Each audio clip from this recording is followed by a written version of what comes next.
Mana azizlar, bugungi masallig'imni ham, bugungi ovqatim uchun masallig'imni ham tayyorlab oldim. Allohga shukr. Ming qatla shukr, boriga shukr. Bulardan endi shiringina qilib mastava qilishga harakat qilamiz. Bismillah deb ish boshlaymiz. Bismillah deb qozonimizga oq yog'imizni quyishga boshlaymiz. Buni o'zlaring yaxshi bilasizlar. Mana bismillah deb oq yog'imizni ham quyib oldik. Endi buni kuyishini kutamiz. Mana oq yog'imiz ham kuyib chiqdi. Shunday oq tutun chiqishni boshlaydi. Men doim ovqat shunday qilishga harakat qilaman.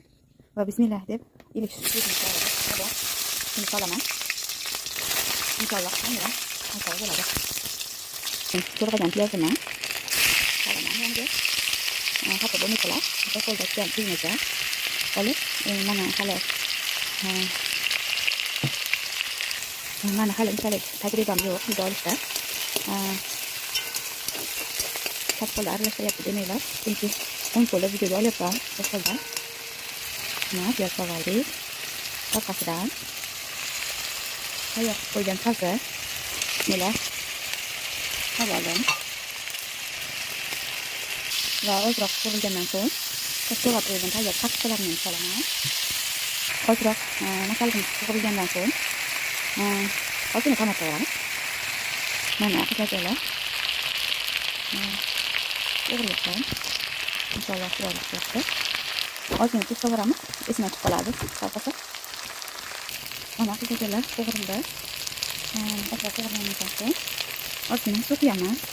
Hamma o'zini me'yorida, oilasiga qarab.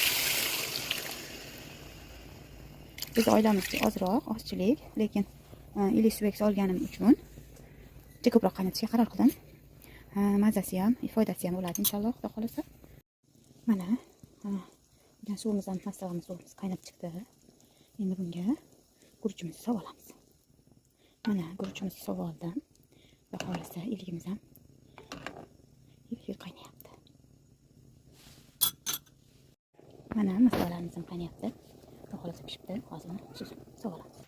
Mana masalalarimiz tayyor. Endi xudo xolasa yoqimli ishtaha. Sog' bo'linglar.